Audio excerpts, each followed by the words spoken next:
the Kundalini energy also, on the other hand, gives rise to a lot of um, illusions, I would say. So you can become really, really infatuated with somebody. Like you see this on the yoga festival all the time. When you stare into another person's eyes, you just fall in love with them, right? That's just sort of what happens. Not all the time, but it happens so often. And it turns out to be an infatuation. It's like not real.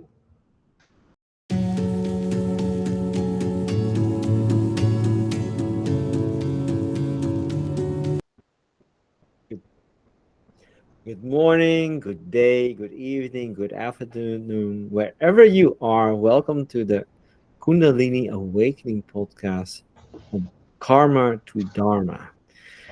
I've got today a special guest who already been quite on his dharmic path and even maybe out of it.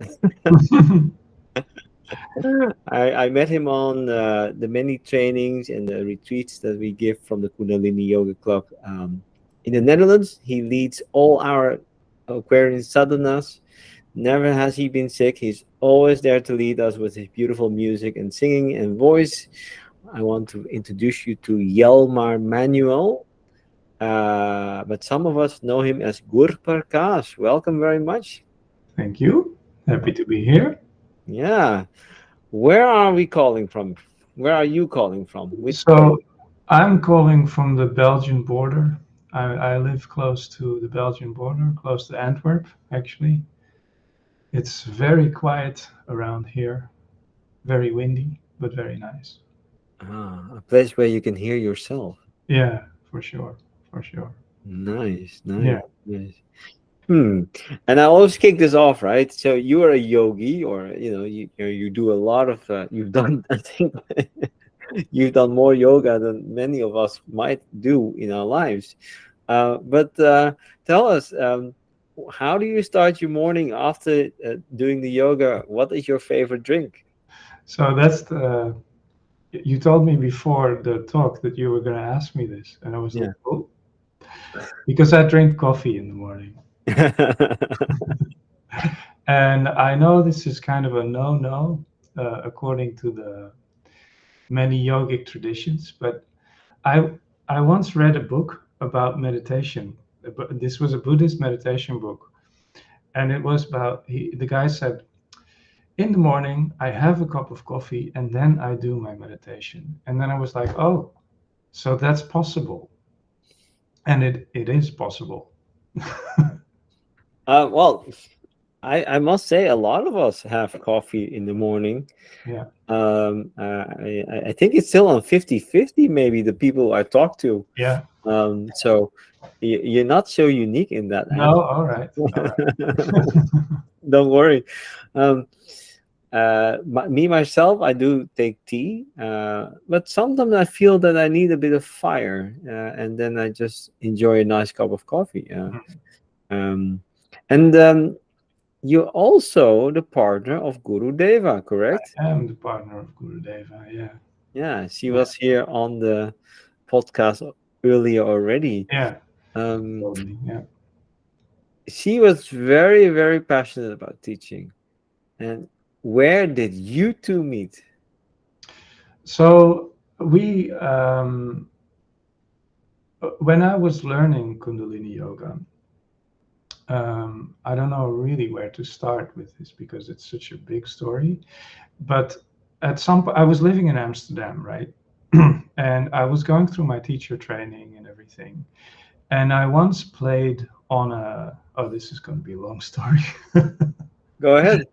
I once played in one of our teacher trainings. I was playing guitar, and I had my own versions of the mantras, and it didn't work. I was playing, but nobody was singing along. And my then teacher, Guru Marka, he said, Gurprakash, stop. For Christ's sakes, stop playing. And I was like, what? And I was really insulted because I didn't want to stop playing. But he said, no, I'll put on a tape. And he put on a CD. And so I went through the rest of the meditation being really pissed off. Like, why did he shut me down? And so we had our teacher training weekend, and he said after the meditation, he said, nobody was singing along, and besides, it wasn't even in the Naad.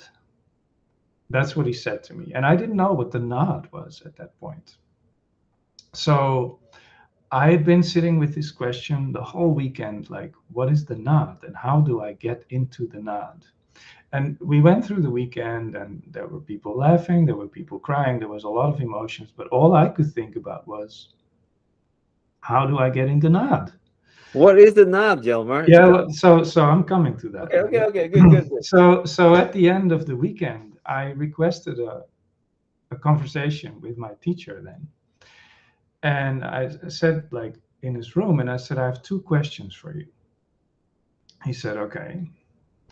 So he said, tell me. And I said, well, my first question is, like, I live in Amsterdam, but I've kind of had it. I don't want to live there anymore. I feel like this is not the place for me anymore. Do you have any advice where I could go? And then he started smiling. And he said, so what's your second question? And I said, well, my second question is, how do I get in the Naad?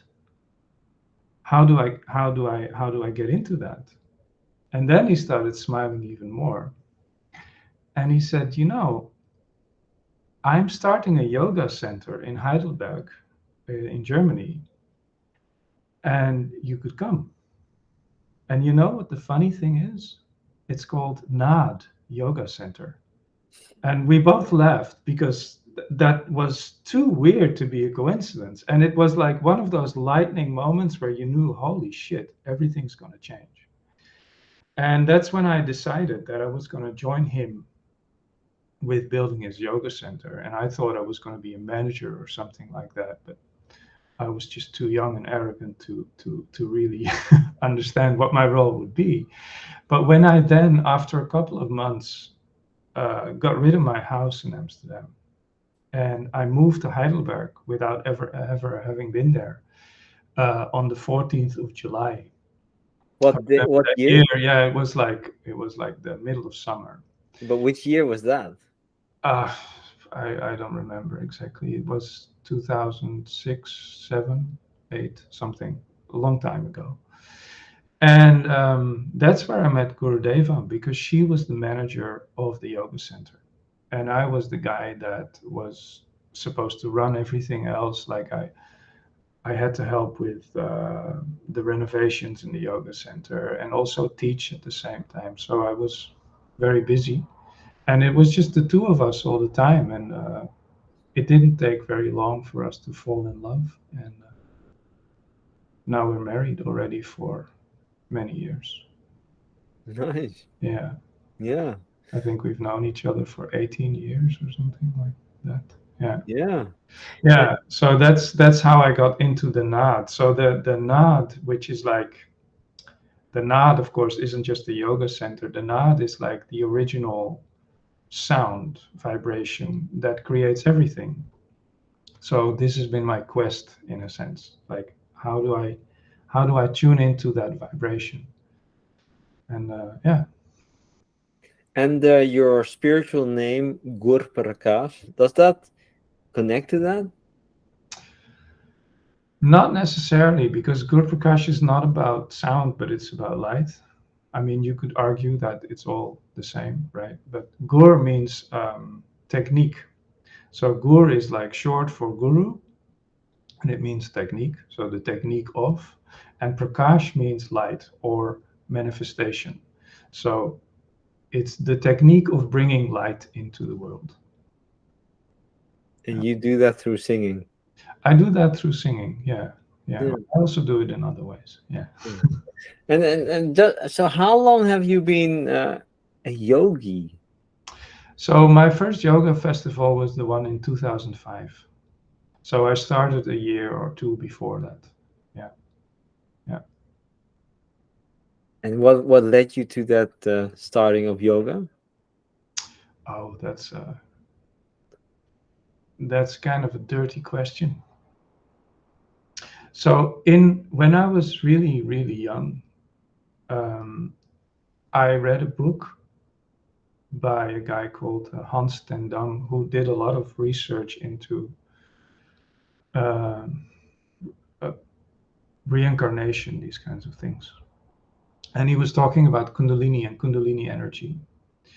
And he said that it was very dangerous, and that uh, if you didn't develop it in the right way, you would become like James Bond. And I thought that was a pretty attractive proposition, right? So I never heard about Kundalini since that time, until like after my studies, I heard about Kundalini, and I was like, oh, that's that thing that I heard about many years ago. That's that type of yoga that will give you James Bond like sexual powers. So I was interested in it for that reason. And then I started looking for Kundalini yoga, where I could find it. And I had a very good friend who lived in the Pijp as well in Amsterdam. And the Kundalini yoga ashram was exactly between where we both lived. So I said, look, there's this great thing that's like right between where we live. We should go there. It will turn us into James Bond. Yeah. Because we were into all sorts of interesting sort of psychonautic experiments at the time. And so that's how I came to the ashram actually in Amsterdam. And I did classes for about 3 months or something like that, and then I got interested into going to the sadhana. And then I tried to go to the sadhana for the first time, and it didn't work because I could never get up at the right time because I was always out late. And eventually I decided, okay, I'm gonna just stay up and go to the sadhana. So that was my first sadhana. Was like I stayed up and I went there. Wow. Yeah, and then I came there, but there was nobody because they somehow decided that they weren't gonna have a sadhana that day. So then I tried again the next day, and then finally I was able to attend the sadhana. Yeah. So I had a really difficult time accessing my first sadhana. Yeah. Oh, and how many sadhanas later are you now? Yeah. So many, and I'm so different from that, from who I was then. Ah, So different. Yeah. let's look back at the differences. Yeah. Can you tell us what has Kundalini Yoga done or brought, or what's its impact to you?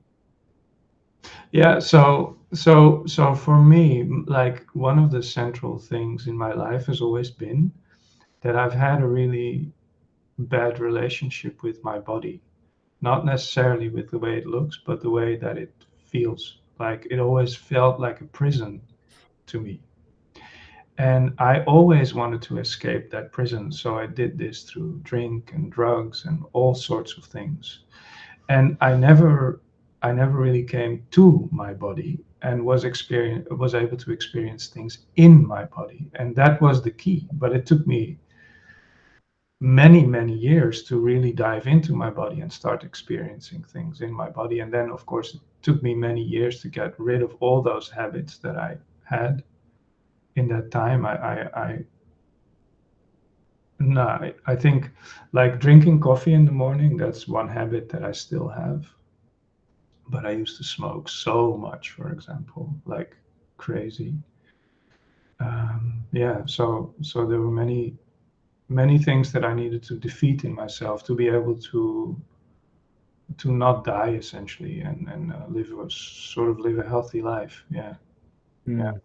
yeah. But I must say I don't do much Kundalini anymore, or if at all actually. I do meditations, I do chanting, but in terms of physical things, I do CrossFit now. So it's not yoga, but I think it's like with a lot of things, it has to do with the consciousness that you bring to it, right? And I do get up really early in the morning, and I do my spiritual discipline, except it's not Kundalini yoga anymore because it has served its purpose for me. in that way. Yeah. Now that you're, I guess, the first guest on this podcast that went through the Kundalini experience and coming out of it, and living the next chapter in life. Let's just revisit that chapter where actually you went all in Kundalini, right? Because Yeah. you quite went all in. Yeah, for sure. Um, Sure. that started, I guess, when you went to the Naad Yoga Center. Yeah. Yeah. Can You you could tell us say. how it has evolved, what your career looked like, and what impact it had on you? Well, I don't know if it was like, but so I think all the listeners to this podcast know that the principle of Kundalini Yoga is that you learn by teaching, right? And that's why I wanted to become a teacher, because I wanted to learn. And at first, I didn't think I could become a teacher because I thought it was too. I wasn't good enough for that. And then I'm on the yoga festival. I met a guy who was like shaking, and he was obviously not completely integrated, but he was a yoga teacher. And I thought, well, if he can be a yoga teacher, then I can be a yoga teacher too. So I didn't necessarily have a really positive example, because I thought I could never attain that. But instead, I had a kind of negative example where I said, well, if he's able to do that, then maybe I'm able to do that too. So from there, I wanted to really, on that yoga festival, I had a kind of awakening experience, like a Kundalini rising experience, with Karta Singh, who's not called Karta Singh now, but he used to be called that. And I wanted to do my teacher training with him, but he didn't offer anything in the Netherlands, so I would need to travel to Switzerland, which was kind of a big deal for me to do that on weekends, and I didn't see how that was possible. So I eventually ended up with Guru Marka, who gave who gave a training in the Netherlands, and pretty soon after following that training with him, I joined him in Heidelberg, and I was a teacher for a couple of years in the yoga center, running it together with my wife and Guru Marka until eventually it failed. So the yoga center failed. And yeah, we had basically, what happened then? We spent a year or so in Heidelberg until we wanted to kind of get out of that influence. We wanted to get away. And we went back to Amsterdam, where I could still get a house. Long story, but I could still get a house there. So we went to Amsterdam. We started the teacher training. It was always really small, um, that teacher training, except for 1 year where there were like 15 people or something like that. That was like our high point. But it was kind of a strange thing because it never really worked for us. The teacher train. I mean, we would often sit there with 5 or 6 people. It would not be enough to sustain us financially, and I always thought something was off with it. And it had also to do with my projection, because I always said I don't want to make money with yoga. Mm. And I succeeded like admirably in that, because I never really made money with yoga. So we always had this combination of things where we would run the training, but then we would also have like clients for our little communication company, and we never really prospered in that way. And it took me a long time to realize, like until 3 years ago or something, that I'm just not meant for that particular path. That it's fine that I've learned all these things, but I don't necessarily need to become a teacher and give this to other people. And I think my breakdown point was that I had a conversation with one of our students of one of our last teacher trainings, and she was just crying on the call I had with her because of something that I said. I was like, holy, how do I solve? I couldn't solve it. And I saw myself sitting in that situation with this crying woman, really unable to do anything for her. I was like, this is not for me. And that was the moment that I really decided to kind of hang up my head and say, I'm not teaching anymore, because I don't want to have this. Um, I don't want to have this impact in this way on people's lives anymore, because you have to understand that I also went through a whole big thing, not just with Yogi Bhajan, but also with my previous teacher, which kind of preceded the whole Yogi Bhajan scandal and abuse stuff for several years. So um, I had grown suspicious of teaching and of my own impact, because I saw what it was doing, and I saw how, like, people are vulnerable in that state, right? And with just a few words you can penetrate so deeply, which is also a quality which can also help them, but which can also completely bring them off course. And I just didn't want to carry that anymore, because that's a risk, right? As a teacher you have, and some people are able to take that risk, and I'm like, no, I don't need to do that. That's not me, you know. Thank Yeah. you for sharing. Yeah. Yeah, yeah. I guess a lot of people who listen, they're not that far. I mean, probably people find our podcast because they are inspired. Yeah. Um, what would you tell to a person that is about to go on um, a teacher training, how to kind of protect themselves for that potential influence of the teacher or not? What would you say to them from that point of view? Yeah. So I think, like, um, you have to kind of check your motivation, because the way I went into it, it was like, um, I was so unbelievably desperate at some point when I learned about Kundalini Yoga, that when I found my teachers, I was like, I don't know anymore. Can you please decide for me? Because I was completely one heap of, I didn't know. I just really lost the way. So that's why I'm ambiguous about it as well, because a teacher can help you in that state. But the thing is that if you are like that, if you are like, I surrender completely, that's in fact what you need to do as a student. But if your teacher is not completely pure, then you are liable to be steered in all kinds of directions which have to do with the purpose of that teacher. And they may not be aware of it, because they may be aware that they are much further along than they actually are, which, like, happened to them, to my teachers, right? They think they're further along than they are. They get into that own bubble. So there's a lot of unawareness in this teacher-student relationship without a fully realized teacher, because they're not aware of their own unhealed trauma. Is it okay? Or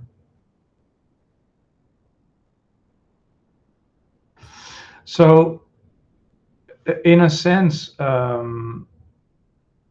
it's really difficult, because when you are in such a desperate state and you want somebody else to solve it for you, you the teacher can never do that. That's one thing you should realize, that, like, the path of Kundalini Yoga is to take 100% responsibility for your own process. But the problem is, when you're in such a desperate state, you don't even know who you are anymore. So you don't even know who is the one that is supposed to take responsibility for that process. So you think you're taking responsibility, but in fact you're not. So a lot of people who come to a teacher with the intention to learn, they're actually um, more trying to resolve the issues that they have with their parents than they're actually there to learn. And you have to check that with yourself. You have to check in with your motivation, because like one part of searching for a teacher is like that you don't want to take responsibility. And I was like this, but it's a mother complex. You want to suck on the teeth like forever, and you don't want to take responsibility. There's just somebody. You just want somebody to tell you, now come here, and I'll take you and I'll protect you. And that's the what you expect of a teacher. But that's not a teacher, because a teacher is not a mother, right? So do you need a teacher, or do you need a mother or a father? That you should check. Because if you need a mother or a father, don't look for a teacher, because it's going to destroy you. And that's yeah, Because that's the what I would say. teacher will not take care of you. Yeah, because the teacher doesn't take care. I mean, I had one teacher, he would just let you believe you were protected, but eventually you would run off a cliff or off a balcony or something like that, and they wouldn't be there to protect you. And I'm not talking metaphorically, right? It's like literally, I've seen this happen. So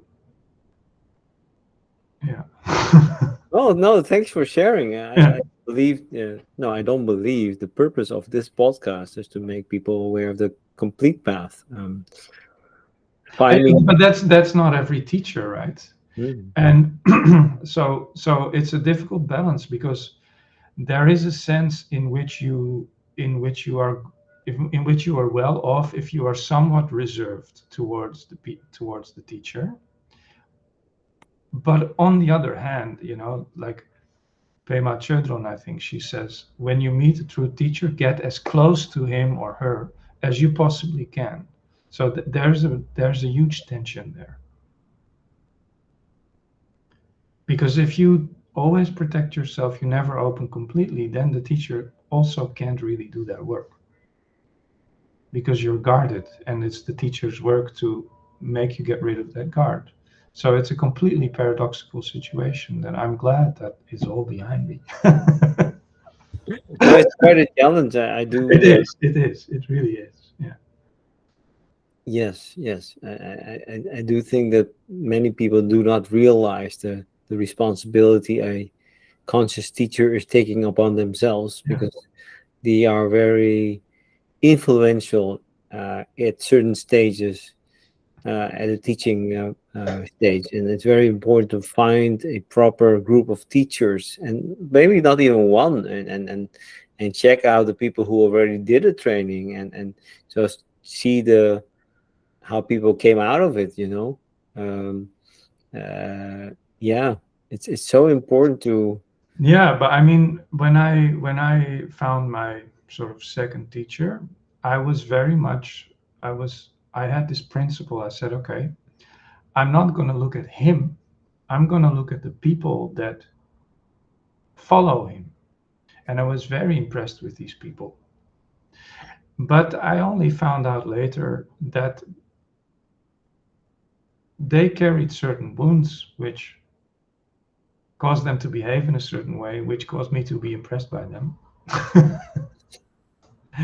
you know? Yeah. Hmm. On the other side, I believe personally that the things you need to go through, they will come to you, For and you will sure. have to Yeah. go through them. For sure. For sure. For Yeah, sure. Yeah, that's absolutely true. Yeah. yeah. Yeah. So in that sense, the advice to anybody starting the path would be, don't hold back.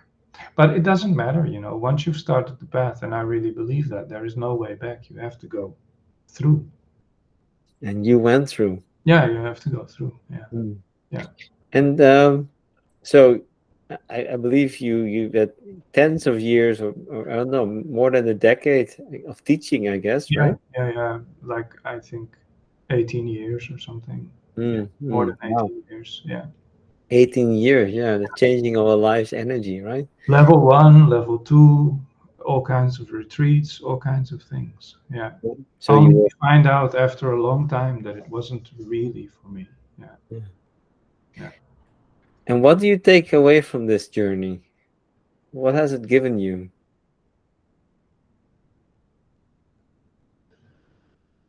God, it's a difficult question, you know. Sometimes I wasted my time, but then I have to tell myself, no, you didn't waste your time. It has been good for something. And it's more like it's not something that I can say myself so much as others can say, because they tell me that they can see that I've changed. And I think, like, from a personal perspective, what, you know, like, my problem has always been that I react too strongly to people and situations. Like, I get triggered very easily. And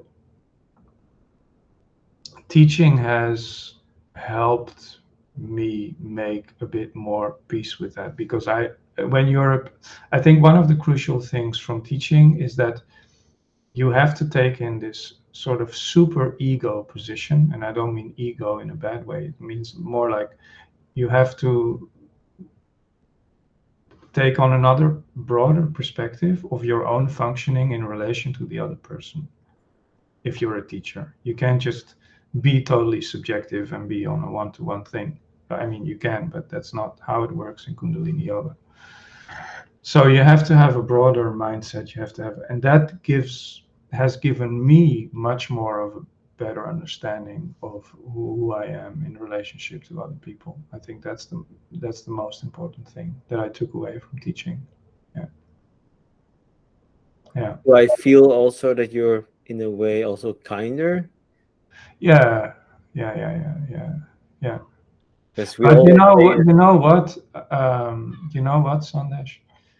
That's not just the teaching, but it's also being married, to be honest. Because when we talk about, like, these teachings, and we talk about our teachers and so on, we give a lot of credit to our teachers, but to be really honest, it's like the relationship that I have with my wife has taught me the most of all of these. So that's the other thing, you yeah. know. So that's also something you take away from the teaching career path. Without going that path, you wouldn't have met your wife. Yeah, and also not have stayed with her. Yeah. Because when you do a commitment to continuous learning and continuous development, then you have to take in every aspect of the other person. And there is never a point where you say, no, I I deny this, I push you away. You have to accept all of it. So did that really that's kind of a quality that I believe we all search for in a Yeah. relationship, even in my wife. I mean, the I believe we're together partners because of all the duality. It's an attraction, right? But in this attraction, you are invited to learn to accept the other as they are. Yeah. And so you were continuously learning and teaching, and this Kundalini energy just evolved within the two of you. How did how did Kundalini impact your relationship, um, uh, besides being teachers?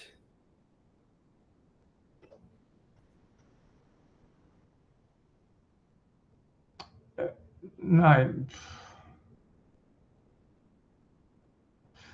I don't know. I mean, it's like we both have a commitment to our own self-development, right? And we both have a commitment to becoming who we really are. That's what it is. That's what the Kundalini is for me. Yeah. And in the interaction with, because it's kind of interesting, to you see a lot of, probably you met a lot of these stories where people who go on a teacher training, their partner is not, and that kind of have a shift of consciousness within the relationship, correct? Yeah. While you both could enjoy a kind of a similar consciousness, although it might have a different vector where they are going, but the commitment to evolve and to be conscious in the relationship and to learn from each situation it, that must have had a significant impact when compared with people who are developing themselves while the partner is not. Could you tell something about that? That's not such an easy thing to. I mean, I've also known couples within Kundalini Yoga, so people would meet within the context of Kundalini Yoga, and then they would become partners, and they think they have found heaven because they have found another person who is also committed to their own growth, and so when they then are together, they think like that's the match made in heaven. But it often also isn't because people can still be completely incompatible to each other, even in that context. And the Kundalini energy also, on the other hand, gives rise to a lot of um, illusions, I would say. So you can become really, really infatuated with somebody. Like you see this on the yoga festival all the time. When you stare into another person's eyes, you just fall in love with them, right? That's just sort of what happens. Not all the time, but it happens so often, and it turns out to be an infatuation. It's like not real. So I see that happen a lot in the yoga, and I also sometimes speak to couples who are meeting or have met on that basis, and they're still in this infatuation stage, and they come to you for advice, for like, what should I do? What should I do in this case or in that case? But our relationship is very different because we had already gone through a process when we met, and we had committed our lives to being teachers when we were on a similar, really on a similar path. Um, yeah. So what was your question again? Yeah, well, the question is, if you look at how does it serve you if you have a relationship with somebody who's also on a self-development path to the Kundalini, and looking at a group of people where, yeah, you've taught a lot of people Yeah, probably didn't have such a partnership. yeah. What's the Oh, difference? but I mean, like, that's the thing. It kind of, when you look at it from the outside, it looks like heaven in a way, right? You have a partner that wants the same thing, but um, in a lot of, like, we discovered over many years that her path is still different from mine. So she loves teaching in groups, and I also love teaching in groups, but I don't love the process of setting up a group. I don't, all that stuff that goes with it. I don't love that. And what I also don't love is the always this event in my life. Like, there's this training coming. Now I have to live towards that training, and then it goes down again. Because my life has been like that all the time. You live towards your event, and then the energy dissipates again, and you live towards the next event. I just didn't really want that in my life anymore, and she likes that much more than I do, so she's teaching much more in that sense.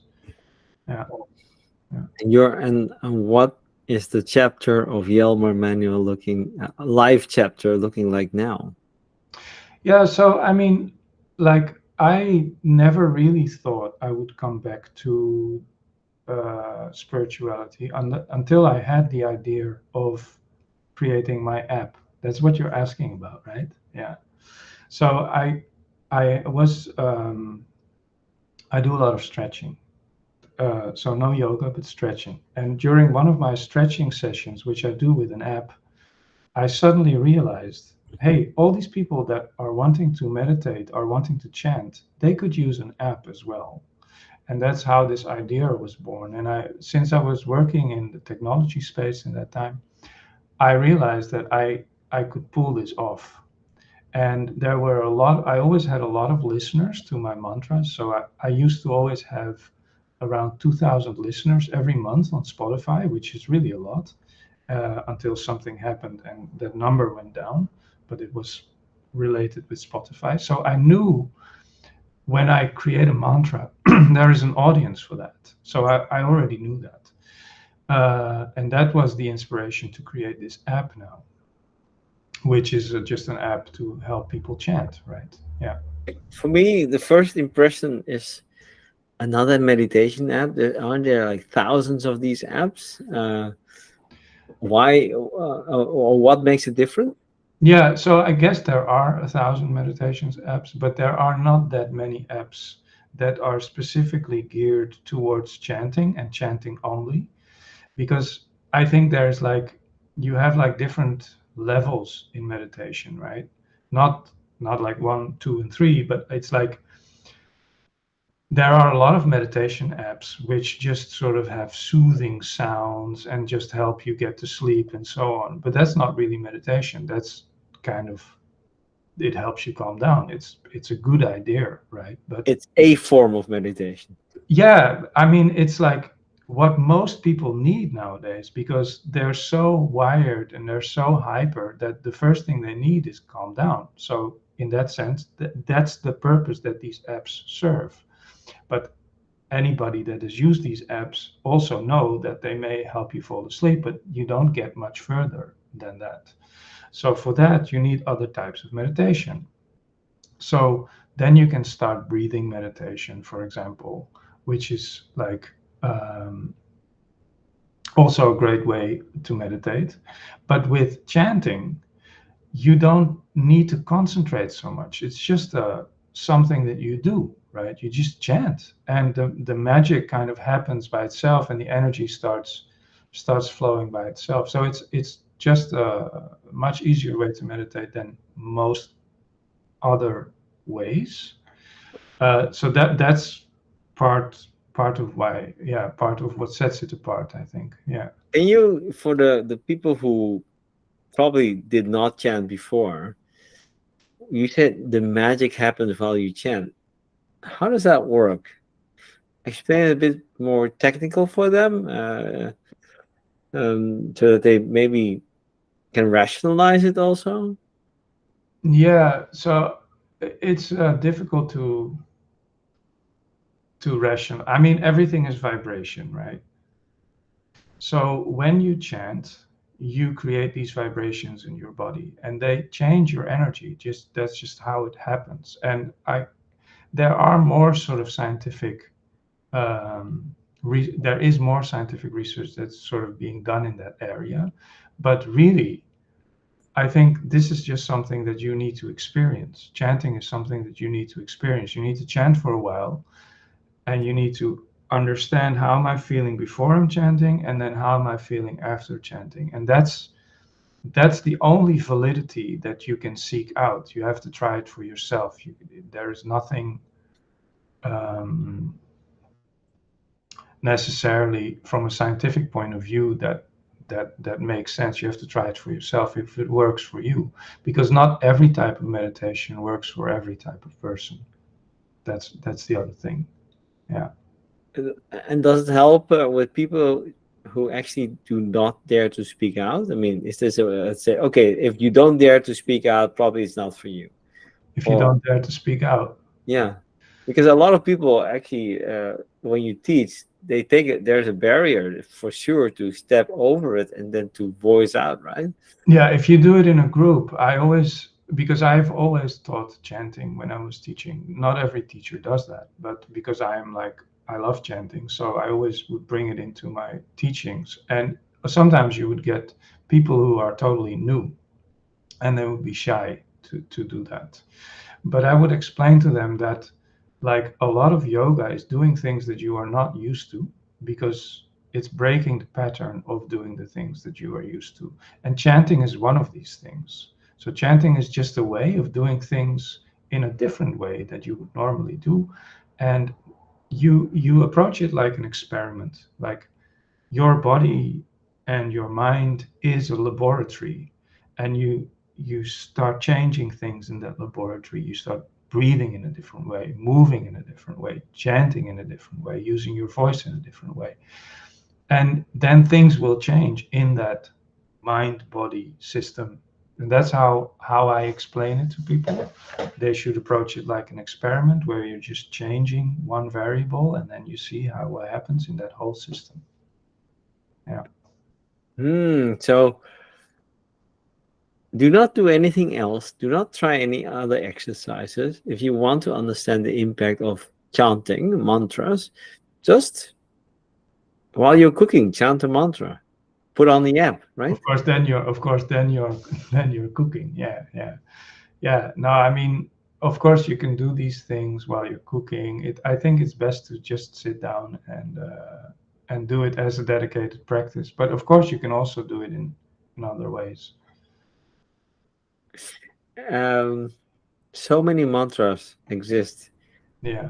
Can you share with us some, maybe y- your favorite mantra and what it does to you, and maybe a story that can inspire others to seek out um, and to try out this experiment? Okay, so this isn't necessarily my favorite mantra, but it is one, um, AJLA, which gives people courage, right? It gives you courage. And I never really wanted to do this app or do this mantra until Guru Gyan went like, yeah, but we're using this mantra in the training, so could you learn it and practice it? But it's quite long. So I had a lot of resistance with that in the beginning, but then I learned it and I played it, and like I remember the first weekend that I really chanted it in the training. I was like, after chanting it, I went for a walk and I suddenly decided to call all kinds of people from my past that I never dared to call, just to hear them, just to see how they were. You know how sometimes you lose track, or you lose sight, or you lose connection of people with people, and you don't know how to get back because there's such a time between you, like in historical terms. And I called all these people that came back to me sometimes in thinking like I should call that person, but I don't dare to because there's too much of time that has passed. So that was my experience with a JLA, because I am sure that this mantra opened the path for me to reconnect with all of these people. I didn't reach any of them, or I didn't reach all of them, but I never dared to call them, and suddenly I dared to call them. So that was the courage that the mantra gives, so to speak. Cool. Yeah, Yeah. yeah. So I would really recommend that one. So if you need more courage, do the For AJ. sure, for sure. If you need Yeah. more courage, yeah, yeah. And is it on your app? Not yet. That's a good point. I bet by the time this podcast is coming out, Yeah, yeah, yeah, yeah, yeah, yeah, yeah, yeah, as a teacher, for me, personally, a teacher in any situation in life can be a teacher, right? You might not be a teacher trainer now, but you're definitely a mantra chanting teacher, and just scaling up your reach through an app which you passionately uh, kind of uh, are developing and putting into the market. I think that's just another step on teacherhood, as far as I can see it from I my. mean, when you look at these older teachers like the Sikh gurus, they all taught through chanting. They didn't talk through story, or they also taught through stories, but they also taught through chanting. And I think like one of the major things that you can create in um, in somebody is space, right? Through chanting, and this has always sort of been my purpose, to be able to confer space, because a lot of the problems that we experience in our lives, the way I see it, is that we are too constrained. We don't feel free. We feel like we're imprisoned. That's where I come from. I come from feeling imprisoned, from being constrained, and the mantra is the one that opens up that inner space. And that's what I always set out to do with my mantras, is to create this inner space. And that is, for me, to come back to the beginning, what it means to be in the Naad. It is to be able to open this inner space and be in that inner space. Yeah. To expand, essentially. That's a nice way to round this off, huh? Creating space for yourself. It's not doesn't need to be physical. You can just also try out and experiment with chanting. Yeah. No, I think everything is about space. When it's about spirituality, everything is about space. Creating more space. Yeah. Yeah. Yes. Well, I want to thank you for your very diverse, enlightening story about how you can go through Kundalini, be very much in love with it, but go out of it too, and pick up life and pursue another career, or Yeah, and I mean, it's not necessary for everyone. It's not like the path necessarily leads you beyond Kundalini Yoga. I know many people who still do it. So yeah. I would say it's a toolbox. It's an interesting toolbox, and you can use it at certain moments, but you don't need to have a sledgehammer when you're dating a woman, right? It's just a tool. Yeah. Yeah. Yeah. Well, we're gonna put your link to your app. What's the app's name? The app's name, this was another point of user feedback. So I asked the students of Guru Gyan's training, what should I call it? And somebody came up with the name Mantra Maniac. Hey, and I thought it was perfect. Yeah. So that's what it's called, Mantra Maniac. Yeah. It kind of fits you too. Yeah, that's what people said. Well, definitely, I'm gonna check it out. I was waiting to talk to you, but I like chanting too. But I must say I use chanting also when I cook, when I'm just somehow it creates me also space, a different vibration when I'm also sometimes when I'm in a car, or especially in traffic jams. Oh yeah. Yeah, putting up a mantra kind of helps. Yeah, for me. Yeah, I'm not saying everybody should do it, but I personally enjoy chanting in the car. Nothing else to do. I don't put on the radio. I just listen to a mantra chant. Good idea. Yeah.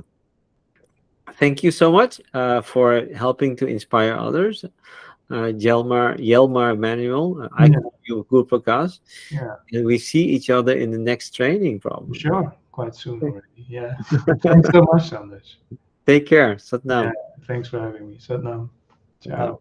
Ciao.